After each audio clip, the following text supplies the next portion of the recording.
The corridors of power in Washington, D.C. are always a breeding ground for secrets. But in the year 2025, a palpable chill has settled over these hallowed halls. A climate of suspicion and paranoia has taken root, fueled by an aggressive campaign to plug leaks and control the flow of information. At the heart of this crackdown is an old and controversial tool, the polygraph. Once relegated to specific investigations, the polygraph is now being wielded with renewed vigor by national security agencies. This surge in polygraph use, coupled with a broader interpretation of what constitutes a leak, has created a chilling effect on government employees at all levels. The fear is palpable. Officials are hesitant to speak freely, even in private conversations. The potential consequences of a stray comment, a misplaced confidence, are simply too great. This crackdown on leaks is being framed as a necessary measure to protect national security. But critics argue that it is driven more by paranoia and a desire to control the narrative than by genuine concern for the nation's well-being. The FBI, under the leadership of Director Kash Patel, has taken a particularly aggressive stance on leak investigations. Patel, a staunch loyalist, has made it clear that rooting out leakers is a top priority. One of Patel's most significant moves has been to institutionalize the use of polygraphs in leak investigations. Previously, polygraphs were used sparingly in such cases, reserved for situations where there was already strong suspicion of wrongdoing. Under Patel's new policy, polygraphs are now being used much more broadly, often as a tool to cast a wide net and intimidate potential leakers. This new policy has been met with alarm by many within the FBI. Agents are concerned that the increased use of polygraphs will create an atmosphere of fear and distrust within the Bureau.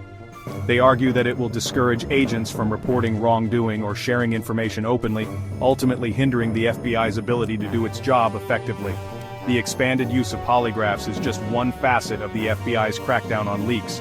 The Bureau has also been given broader authority to investigate leaks, even in cases where the information disclosed is not classified. This has raised concerns about the potential for abuse, with critics arguing that the FBI could use its expanded powers to target whistleblowers and silence dissent.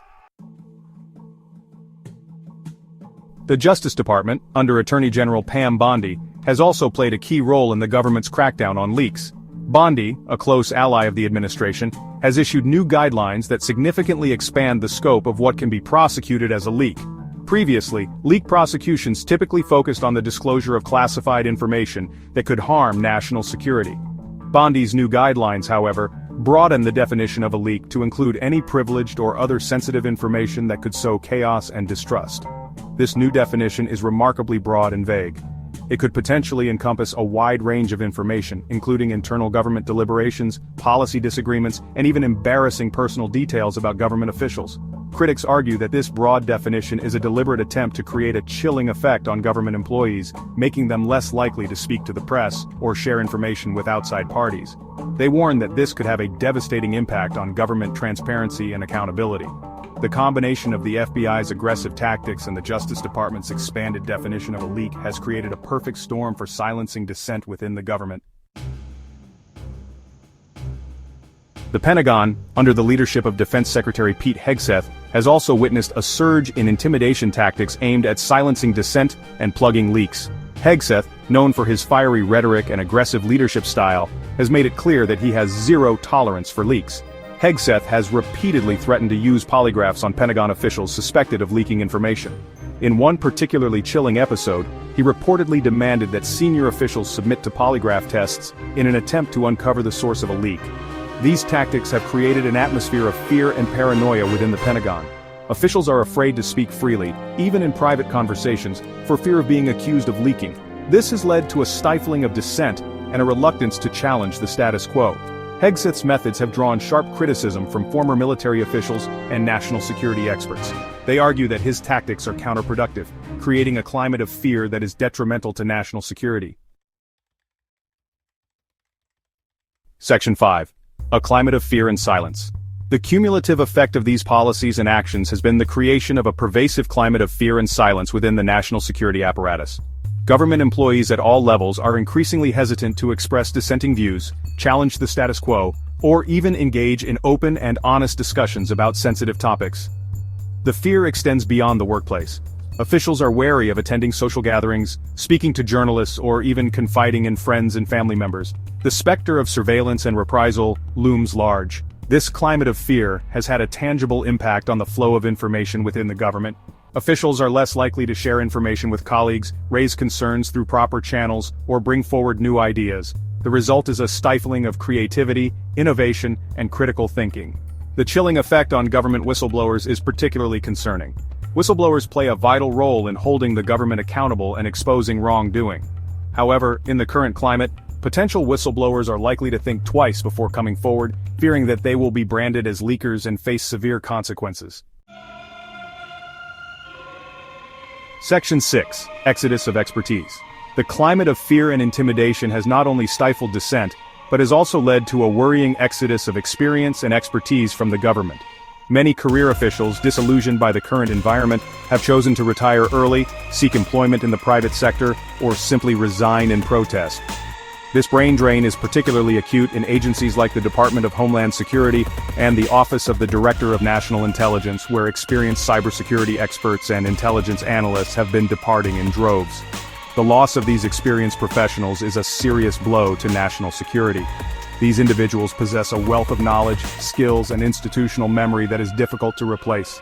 Their departure leaves the government less equipped to deal with complex and evolving threats. The exodus of expertise is a clear indication that the government's crackdown on leaks is having a detrimental impact on its workforce. The administration's efforts to plug leaks are backfiring, driving away the very people it needs to keep the country safe. Section 7. The Fallacy of the Polygraph. At the heart of this crackdown lies a flawed premise: the belief that the polygraph is a reliable tool for detecting lies and uncovering the truth. However, the scientific consensus on polygraphs is clear. They are unreliable, easily manipulated, and prone to both false positives and false negatives. Polygraphs do not detect lies. They measure physiological responses, such as heart rate, blood pressure, and perspiration, which are then interpreted by an examiner. These physiological responses can be triggered by a variety of factors, including stress, anxiety, fear, and even excitement. There is no scientific evidence to support the claim that these physiological responses are uniquely associated with deception. In fact, studies have shown that polygraphs are no more accurate than chance at detecting lies. The use of polygraphs in leak investigations is particularly problematic. Leak investigations are often complex and involve a large number of potential suspects. The use of polygraphs in such cases is likely to lead to false positives, falsely accusing innocent individuals and creating a climate of fear and distrust. Section 8. The chilling effect on national security. The government's crackdown on leaks, while perhaps well-intentioned, is having a chilling effect on national security. By creating a climate of fear and stifling dissent, the administration is undermining the very institutions it claims to be protecting. A robust and healthy national security apparatus requires open communication, critical thinking, and the free flow of information. When officials are afraid to speak freely, challenge assumptions, or raise concerns, the quality of decision-making suffers. The crackdown on leaks is also driving a wedge between the government and the media. A free and independent press is essential for holding the government accountable and informing the public.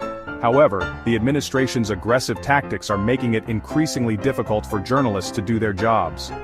Journalists rely on sources within the government to provide information about government wrongdoing, policy failures, and other matters of public interest. When these sources are silenced by fear of reprisal, the public is left in the dark. Section 9. Erosion of trust, the long-term fallout. The true cost of the government's crackdown on leaks may not be fully realized for years to come. However, it is clear that the long-term consequences could be severe. The erosion of trust, both within the government and between the government and the public, is perhaps the most damaging legacy of this campaign. When government employees are afraid to speak freely or challenge authority, the quality of government suffers. Bad decisions are made, problems are ignored, and corruption is allowed to flourish. The erosion of trust between the government and the media also has serious implications for democracy. A free and independent press is essential for holding the government accountable and informing the public. When the government attempts to silence the press, it undermines the very foundations of democratic society. The crackdown on leaks is a dangerous and misguided policy that is doing far more harm than good. It is imperative that the government reverse course and restore a climate of openness, transparency, and accountability. The future of American democracy may depend on it.